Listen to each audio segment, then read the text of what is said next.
One of the things that I have found really important for us to focus on when we're thinking about and in our sort of adult conversations, what is the gospel and why is it important and how does it affect us on our own personal level, is the realization that we have all around us little ones that are learning from us and oftentimes getting miscues because we're not taking the time to stop, pause, and teach them the things that are most central to our hearts. And so it's become sort of an emphasis that we've had on the broadcast for a number of years now to really focus on how we communicate the gospel to the next generation. And that is why I'm so excited and thrilled to be joined today by Trillia Newbell, who is the author of a children's book called Jesus and the Gift of Friendship. I've read through this. And honestly, it was the shortest read I've done all year, but it is still a remarkable book that captures so many complex truths and makes them simple for the next generation. So, Trillia, thank you so much for being a part of the many voices for that one message. Thank you. That's encouraging. Why don't you get us started by telling us a little bit about yourself? This isn't obviously your only foray into writing. It's not only a children's book, but you've written a lot of different books. So tell us a little bit about yourself, your background, and your passion for the gospel. Yes. Well, I'll start with the passion for the gospel. I became a Christian at the age of 22. And so someone shared the gospel with me, and their faithfulness and bravery, if you may, and boldness and love for me led me to the Lord. So I'm so grateful for the gospel. I remember reading Ephesians 2 with for the first time and it clicking. For by grace you've been saved through faith. This is a gift, no one can boast. And so that kind of um message I hadn't heard before, that you didn't earn God's favor, but it was a free gift. I had no idea. I have always earned things, right? And so the gospel is very important and central to what I do and why I'm doing what I'm doing. So um yeah, I became a Christian at the age of 22. I'm from Tennessee. I have two teenagers and I love my teenagers. I If I could change the narrative on teenagers, I would do that. But that's a whole nother podcast. Um, and I've been married for 20 years. And yes, I write. I've been writing for as long as I can remember. Even in high school, I had a interest in writing, but I wrote for a paper as a freelance journalist, and then I've done a lot of writing. And my first book, I think, was in 2014. I can't actually remember, which is funny. But since 2012, I know I've been writing books or working on writing books, and it's a joy and a delight to get to do it. Now, writing books is one thing, because you can express your thoughts in a very mature manner, but taking those same thoughts and really kind of honing them and crafting them for a child is a different task altogether. And it's Yeah. why there are very few really well accomplished child book writers out there that can really do it well. So, what is it that caused you to want to do this book for children? It's actually started in a Sunday school. So I was doing children's ministry, and I did children's ministry in my old church before we moved, for 10 years, and I never thought about writing a kid's book. It never dawned on me that I would be writing children's books. And then I did a lesson at my current church for the kids, gosh, some eight years ago or so, on the topic of the Imago Dei, the image of God, and the beauty and diversity of the church, and their response and their delight in learning is what prompted me to write. And so I thought, are there other parents who could benefit from this information, just trim down a bit so a child might understand it? And that's actually, it was from a local church context. I was serving my local church, had written something because I couldn't find it exactly the way I wanted it. And I thought, if this could translate into a picture book, a kid's book, I want to try. And a publisher took a chance on it, and the rest is history, as they say. But You are right. It is a different type of writing to write for children and to take big concepts. I said the Imago Dei, which is the image of God. And how do you take that big concept and make it one word? Because that's what you have to do. And there's books after books on just that idea. That's in Genesis, right? Books after books. But that is what's also wonderful about writing kids books is that you have to know what you believe, and it kind of refines what you believe, and it helps you put language to it in such a way that not only I have received so many notes from adults who are reading the kids books and they are benefiting, which is so encouraging to me, and it just builds my faith. But yeah, there's something about it that helps you gain that childlike faith that we see in the scriptures talked about. Yeah. I'm a pastor and here in New England on Cape Cod, and I have my small congregation, but I love what I look forward to every week is actually teaching the little children. We have a children's ministry in the midweek, and I just adore their attention to details, their desire to learn, and their ability to respond and react and actually comprehend the things that I'm teaching. If I could have my choice, I'd probably choose the little kids over the adults on Sunday morning.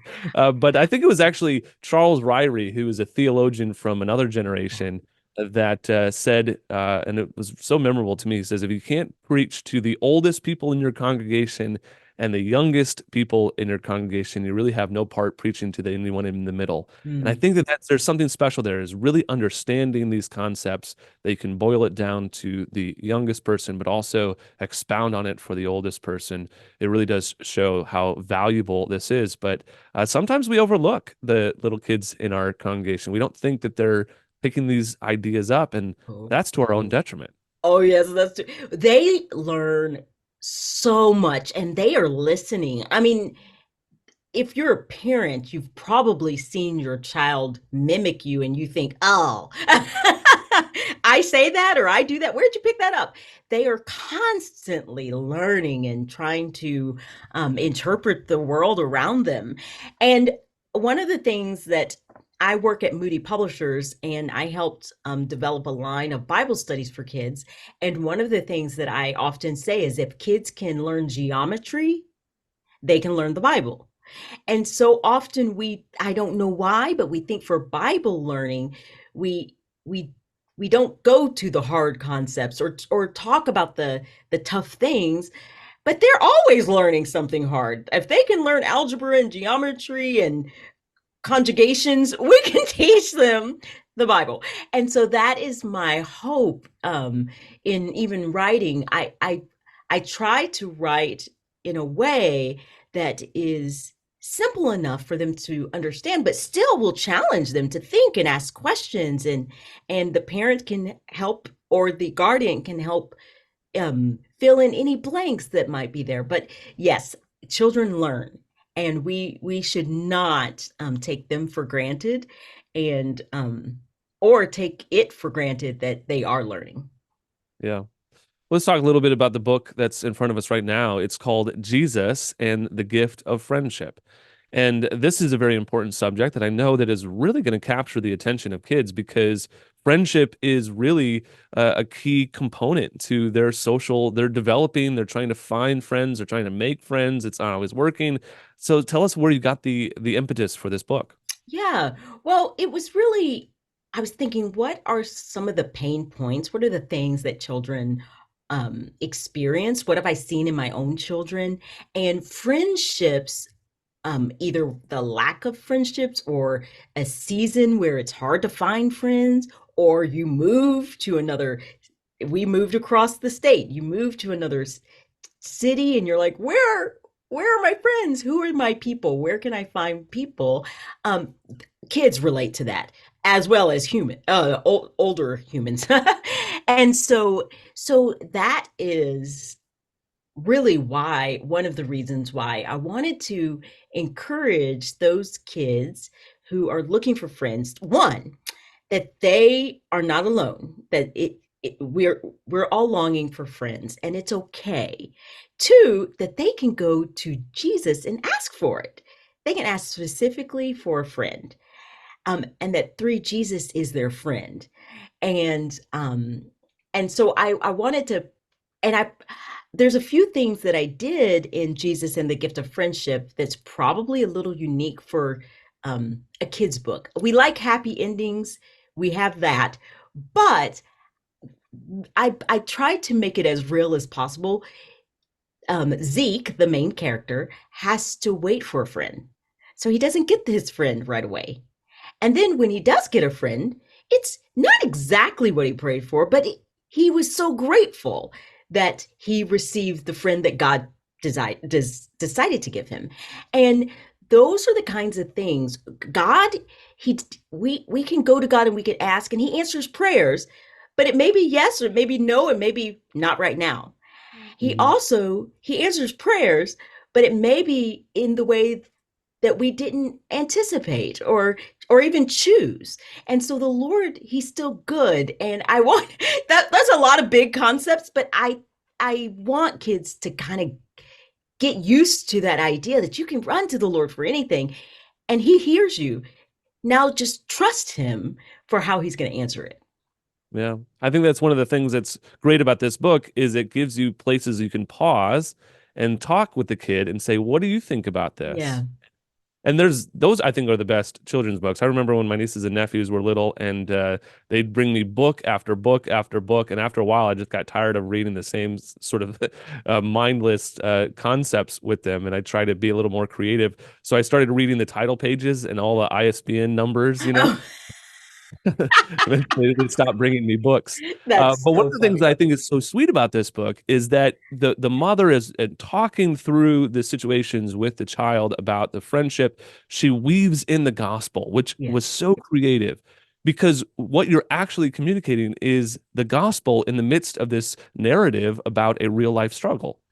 Yes, yes. So I put in his mom, who helps to explain how Jesus had friends and how Jesus was a friend and how Jesus died for those who don't deserve friends. I don't say it like that, but basically, and how if we put our faith and trust in Jesus and obey him, we can be his friend. And so I I try to in my kids books help kids understand where the gospel is and in the story and how it can be applied in various situations. And so yes, that was very intentional. And also I wanted to help them understand that Jesus had friends.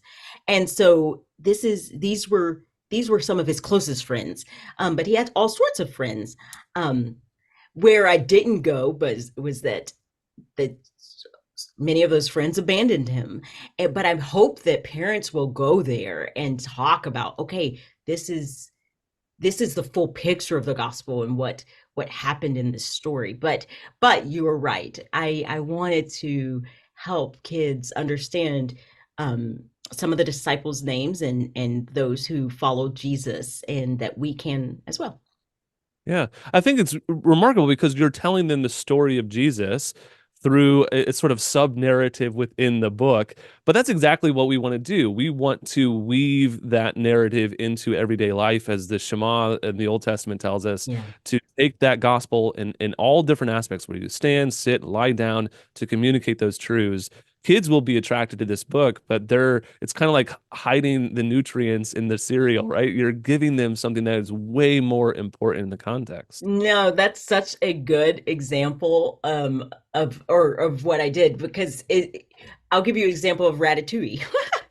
I just made that dish. My son, who I love so much, he's not a huge vegetable eater, but ratatouille, if you've ever made it, I think I'm saying it right, has like all of these, just it's all vegetables. But if you put some good spice in there with some Italian seasoning and garlic, and I added Italian sausage, you've got a really delicious hidden. And he ate all of it. It was hilarious to watch because I was like, "You're eating eggplant," but So he's getting that nutrients.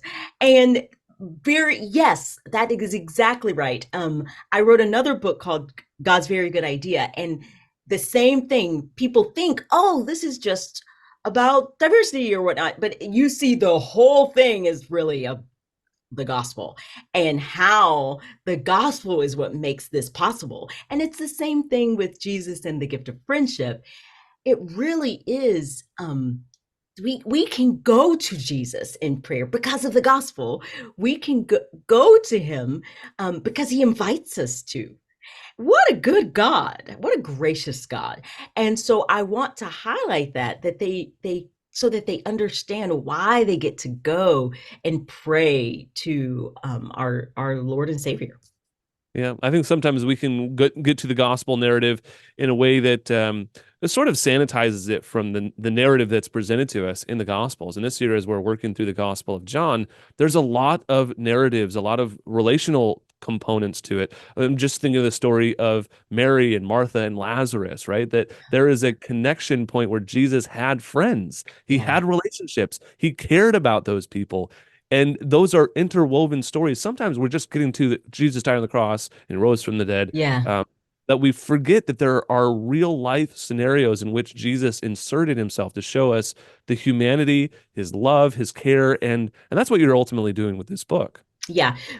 I don't remember who said this, but Jesus didn't only die for us, he lived for us. He lived the perfect life. And so if we can remember to that, I mean, we see picture after picture in the gospels where Jesus is walking out his life perfectly, and displaying these very human, like weeping, and his friendships, and um his patience, and kind of all of these different things. Yeah, if we can get our eyes on the Lord and see how he walked, I do believe it helps us to know that, one, he relates, he understands, but two, we can go to him. He understands. So we're not going to a guy who a guy a Lord who is far off, who doesn't understand. But the scriptures actually say that he relates, he understands, he's been tempted in every way but without sin. And so those kinds of, that part of his humanity, I think, draws us to him. Mm. I think as well, there's a very complex, you mentioned that there are some complex truths in this. And that's a very different route from a lot of children's books. And I want to hone in on that a little bit more Yeah. because I think sometimes we feel that kids maybe they're not at the level to understand these things, or the conversations are too hard or too complicated, and parents aren't prepared to have that conversation. So for any of our listeners that are saying, I don't know if I'm ready to have this sort of conversation with my child, what sort of advice would you have for them? That's a great question. You know your child, and you know their stage of learning. But one of the things that I often say is that either the culture will be teaching your children or you will. You have a Hmm. choice. And I want to always get ahead of the culture. And so early on, I'm still speaking truth, instilling truth, teaching truth, trying to, by the grace of God, live out truth that is in the scriptures, because they're going to learn. So I think we would be surprised by how early they start to learn. I do believe that you could probably, um the age, you could see what's age appropriate, but by the time they start school, they're learning all sorts of history, lots of stuff. So I think, not assuming that they don't aren't going to be exposed to something is the better route. So to assume that they will, assume is, so teach them.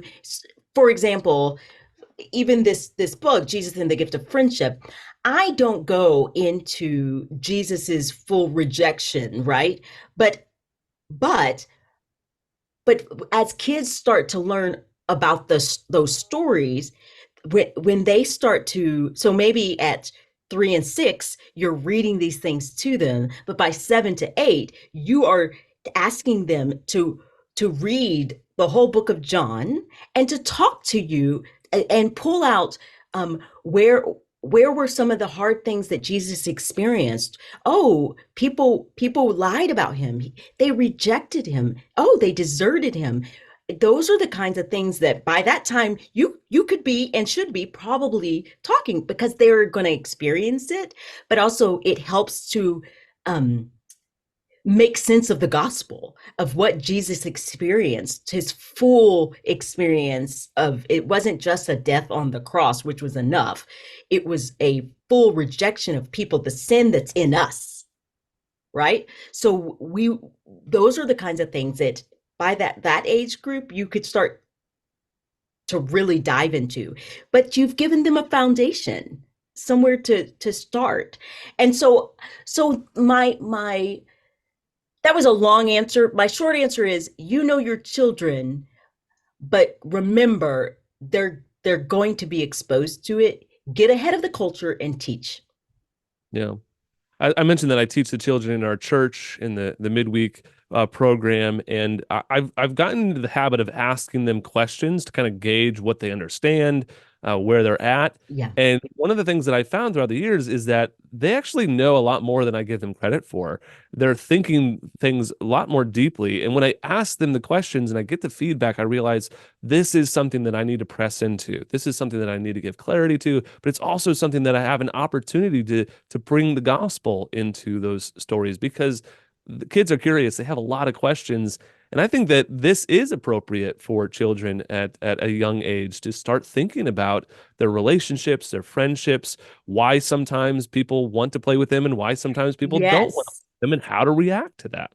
I'm glad that you brought that up, because in part of the story is Zeke gets rejected. A kid doesn't want to play, and all kids experience that. Someone who's either fearful or shy or whatever. And that's a great opportunity to talk to. Okay, so have you experienced this? Another thing that you said that's really good is asking questions. I think that you as a parent and me as a parent, we really can be I think it's we can discover what they know and what they don't know and need to know by asking real pointed questions. What did that mean to you? How would you interpret that? How would you react to that? Have you experienced those things? Those are the kinds of things that it's always surprising that you hear when you ask good questions of kids. Yes, that's a good point. Now, I know that a lot of our parents are listening. They say we've tried a lot of different resources. There's been a lot of resources that have come across their desk, and they've sat on the couch and read through them. And what is different about this one? Because I'll be honest with you, I've read a lot of those children's books, and I would not have interviewed any of those authors. But what Oh, makes this one special? What is different about this than a lot of the resources that are already out there? well, that is really encouraging and humbling. And I would probably turn it and ask you that question, because I I am just trying to be faithful to the text. And so I don't know what other I haven't read all of the children's books, and but one of the things that I have a conviction in my general writing is to, if I'm going to include any of the Bible, to be really try to be faithful to the scriptures. And so I'm going to try really hard by the grace of God not to add to the scriptures or not to take away from the scriptures. And so I want to be real faithful to what does the text actually say, and how can I help a kid understand that, whether it's in a story or expository kind of teaching. So I don't, again, I don't know what other if that I hope that's what makes it special. I can't compare it to the others, but I do know that that's what I do. That's my approach, is to try to be faithful to the text, and that makes what I hope for a solid, biblically sound product and story. And so but I will say this, that what has made, I think, it encouraging to parents and my work in general is that it's a tool where they can dive deeper, and they can use it as an on ramp for sharing the gospel. I have had parents write to me, and this always builds my faith, and tell me that their child professed faith in Jesus. It wasn't just that they read that book, right? They read a book, yes, but that parent was then faithful to follow up and ask the good questions that we've been talking about, and to take it and say, okay, well, do you believe this? Can do you know Jesus that we're talking about? And go deeper with their child. So parents really are the heroes here.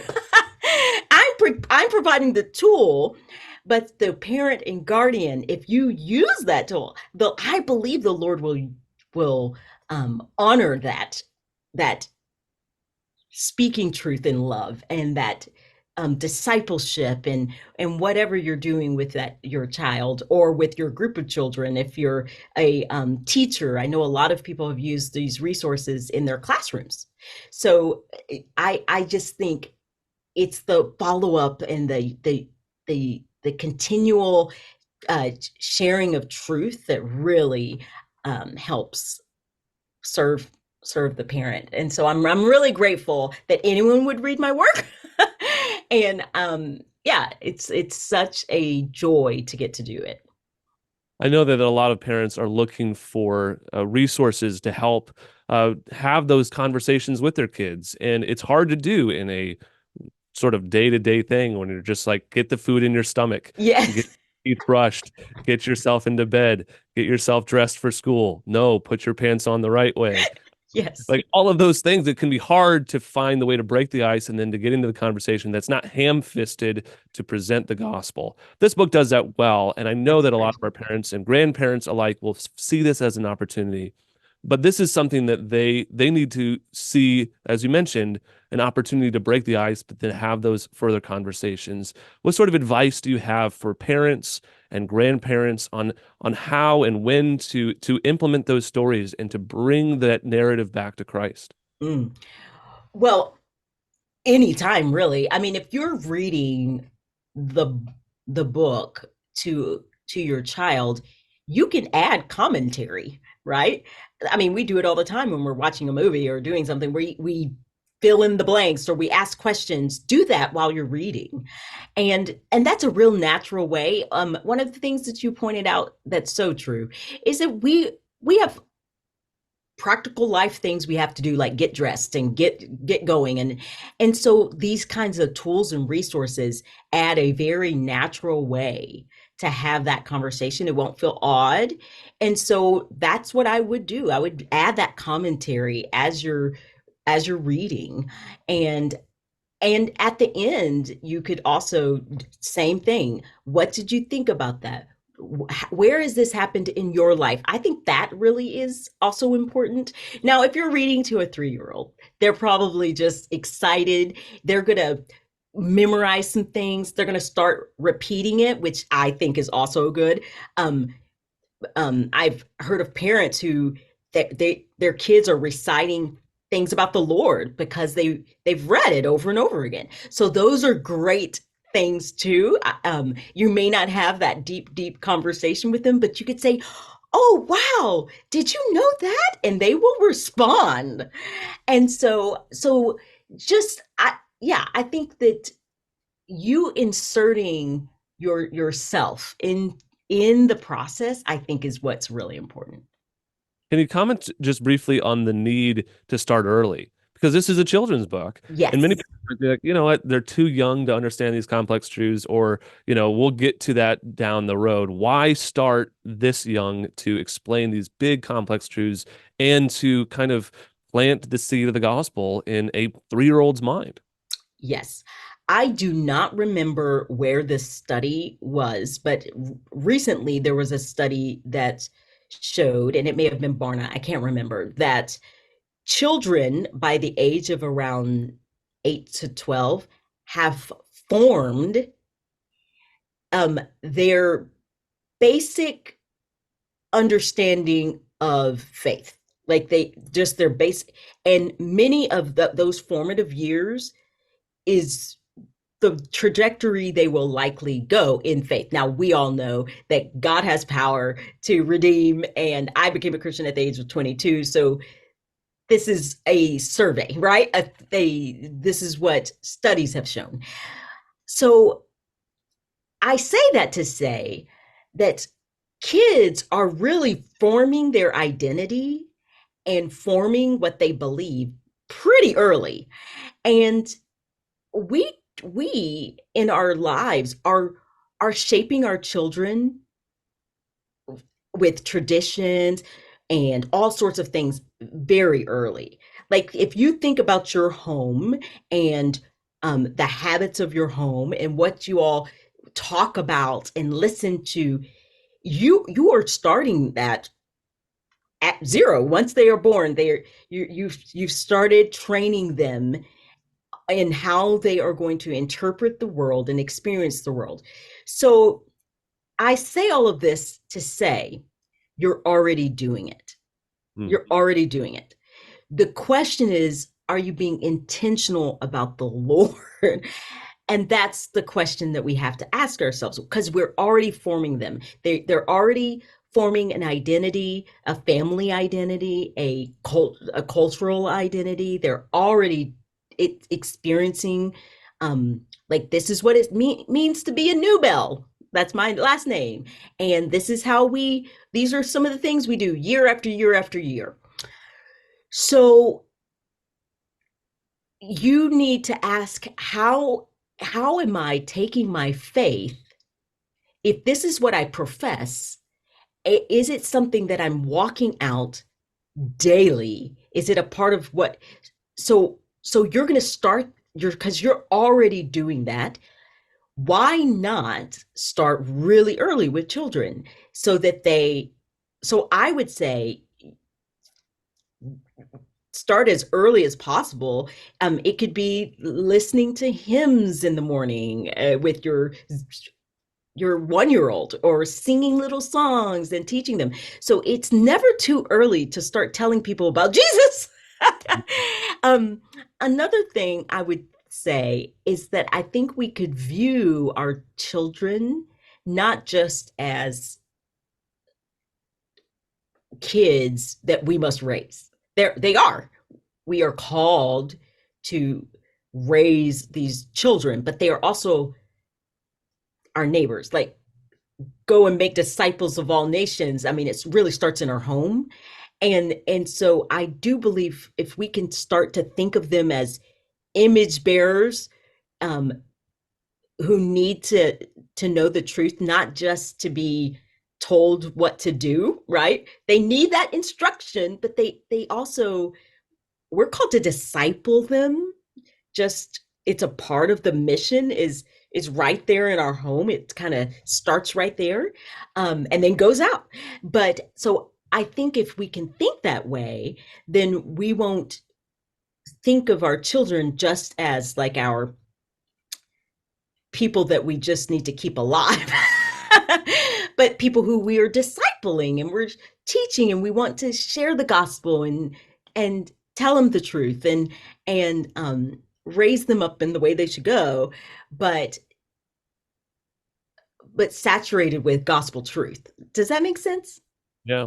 I think in some context we forget how valuable those early years are. But I tell parents all the time, you can't water seeds that haven't yet been planted. You have to start early. You That's have good. keep those things there. I know one of the other issues a lot of parents kind of push back on, and you mentioned this too, is like starting with a 3-year-old, eventually you keep reading this book to them, they're going to start reading it, just memorized it. The importance of repetition, because I know reading the same book over and over again can, for a parent, can become pretty mundane, but for the kid, that's actually really essential, isn't it? 100%. And it can become mundane. I was a grumbler reader. I would be like, here's this book again. And you grumble it, you read it, and then you're like, okay, bye-bye, good night. I felt that tension in my own heart. And so, but it's so important that we just continue to repeat. I mean, think about how much we forget things in the scriptures and how we're leaky. We need to be reminded ourselves. Psalm 103 addresses it. Forget not his benefits, who redeems your life from the pit. We need to be reminded over and over again. I think that's partly why there's so much repetition in the Bible because we forget and we need a reminder. Um, yeah, even in Romans 8, it starts out there's no condemnation, and then you go later and therefore there's no condemnation. I mean, we need that reminder because we forget. Yeah. I remember reading with my little niece little stories and having read them so many times, eventually getting to a page where I just started changing the story and she would look over me and be like, this is not, I have this memorized. I could read this and I don't even know how to read. Those those sort of situations, but it's so important. You're planting those seeds, you're creating those resources that you can then pull on when they're older and start to build on those themes. But you got to lay that foundation. Yeah. With that being said, I know that many of our parents and grandparents that are listening to the broadcast, they want this for their children, and many of them are obviously praying for this for their children. But could I ask you to pray for them and Yes. for their children as they sit down with them and read this book, that the fruit of the gospel would bear fruit from these tiny little seeds that are being planted? I will. I'd love to. Lord, you are awesome and good and holy and just and set apart. You are also our Father, and you invite us to a throne of grace in our time of need. And I know how desperately we need you to help us as we raise the next generation.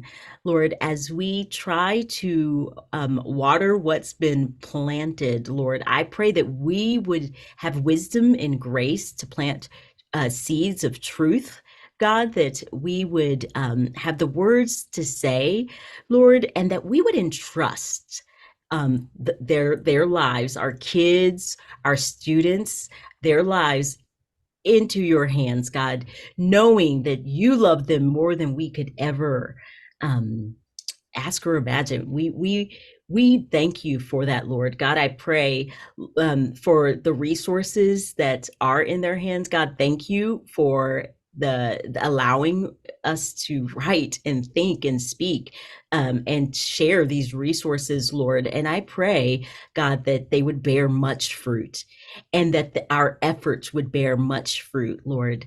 That as we invest in the next generation, that we would see the fruit of righteousness, God, in the lives of those that we love and care for, God, but that we would trust, even if we don't see it, that our labors are not in vain.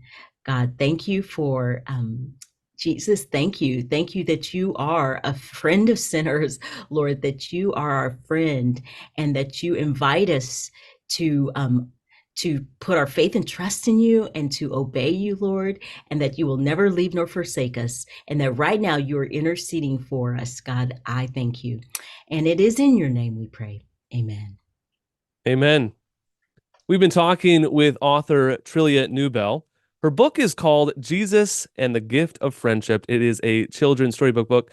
I got to tell you, it's not just the contents, it's the pictures. We didn't talk about this, but the illustrations in it are beautiful. Yes. This is a book that your kid is going to want you to read, and they're going to want you to read it over and over again, and you will not be disappointed because it contains so many opportunities to have the conversation with your littlest one about the gospel that has the power to save. So, to find out more information, get a copy of this book for yourselves, reach out to us. We'd love to share the information with you. Again, the book is called Jesus and the Gift of Friendship. We've been talking with the author, Trillia Newbell. Trillia, I can't thank you enough. This was a real privilege to have you on the broadcast and to talk with you and to share this passion that you clearly have with the next generation. So thank you for being a part of the many voices for that one message. Thank you.